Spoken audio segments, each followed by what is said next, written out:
Hello, hello, hello tout le monde. Bienvenue sur notre channel Worldwide Language Learners avec votre professeur de français. Aujourd'hui, nous allons ensemble travailler sur les nouveaux vocabulaires ou encore nous allons apprendre des nouveaux mots. Que veut dire quelques mots, ok? Ou encore comment les utiliser. On les utilise dans les langages courants ou encore standards, avec soit des supérieurs ou encore dans des discours, ok? Bon, maintenant, c'est important de les connaître. Pourquoi? Bon, parce qu'il fait partie, ok, ces mots-là fait partie de notre vie quotidienne.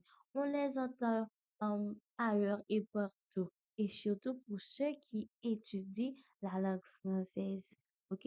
Il est important de les connaître.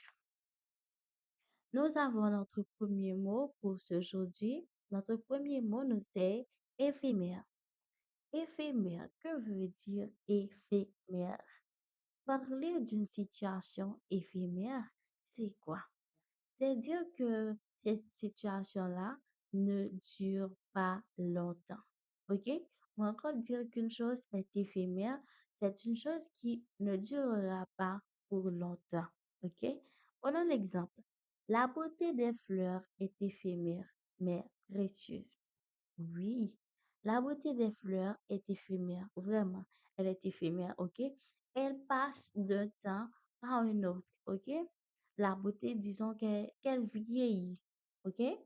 Elle passe de ce temps-là à celui-ci, mais elle est précieuse, elle est importante, ok?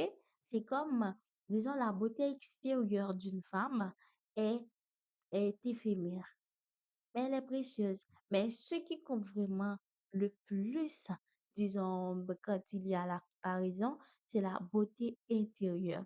C'est cette beauté-là qui ne doit pas être éphémère, ok? La beauté intérieure, ses qualités, ok? Ce qui fait d'elle une femme précieuse. La beauté des fleurs est éphémère, c'est-à-dire qu'elle ne dure pas pour longtemps, mais elle est précieuse. C'est notre premier mot pour aujourd'hui dans notre troisième cours sur les nouveaux mots. Numéro 2, nous avons fulgurant. Nous avons fulgurant. Que veut dire ce mot? Fulgurant. C'est très rapide et intense. C'est parler de la rapidité, ok? C'est très rapide et intense. Exemple, il y a eu une ascension fulgurante dans sa carrière. Il a eu une ascension fulgurante dans sa carrière, ok? On décrit sa carrière, ok? Qui était très rapide et intense, ok? On décrit cette ascension-là, on dit, il a eu une ascension fulgurante dans sa carrière. C'est bien. N'oubliez pas, mes amours, que c'est notre troisième cours sur les nouveaux mots, ok? Sur l'apprentissage des nouveaux mots. Dire que c'est notre troisième cours, c'est-à-dire qu'il y avait un premier et un deuxième cours. Mes amours, n'oubliez pas que ces leçons-là ou encore ces mots-là sont vraiment importants. Importants dans notre vie quotidienne, ok? Dans notre vie quotidienne. C'est-à-dire que il est important de les mémoriser de les appliquer dans des phrases. On les utilise dans des phrases et encore jusqu'à, disons, jusqu'à ce qu'ils deviennent, OK, une habitude. OK? Là, on sera plus à l'aise. OK? On sera plus à l'aise à les utiliser, à les appliquer. Il a eu une ascension fulgurante dans sa carrière. Numéro 3, nous avons discerner. Discerner. Que veut dire discerner? OK? Apprendre à discerner quelque chose. Que veut dire? Apprendre à discerner, OK, c'est percevoir avec précision ou encore comprendre. Percevoir avec précision, OK? Ou encore comprendre, OK? On comprend quelque chose au plus profond d'elle-même. OK? Au-delà d'elle-même. Exemple, il est parfois difficile de discerner le vrai du faux, mais quand même, on arrive à discerner le vrai du faux.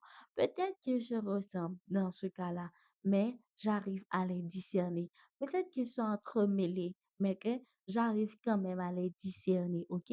Ça, c'est le bien, ça, c'est le mal, ça, c'est le vrai, ça, c'est le faux, ok? C'est percevoir avec, disons, précision et aussi comprendre quelque chose au-delà d'elle-même. Il est parfois difficile de discerner le vrai du faux. Notre quatrième mot, nous avons affable. Affable. Que veut dire affable? Affable, on utilise affable pour quelqu'un qui est très aimable. On décrit cette qualité de la personne, très aimable et très poli. Prenons l'exemple, le directeur est un homme affable qui met tout le monde à l'aise. Mhm. On apprend vite avec quelqu'un qui est affable. On apprend vite avec quelqu'un qui est de bonne humeur. OK? Donc, quelqu'un qui est très aimable, qui est poli, OK?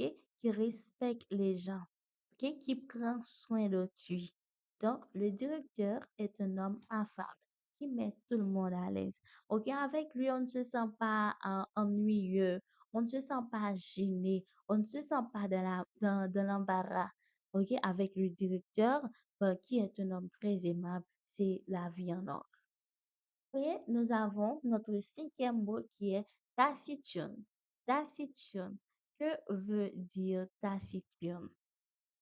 On emploie taciturne pour décrire quelqu'un qui parle peu, ok? Une personne qui est réservée. Dans les cas les plus présentés, ok? Il fait silence seulement, ok? Qui parle peu, qui est réservé. Exemple, il est plutôt taciturne, mais il est très attentif aux autres. Mhm. Oui, peut-être qu'il ne parle pas vraiment beaucoup, mais il est très attentif.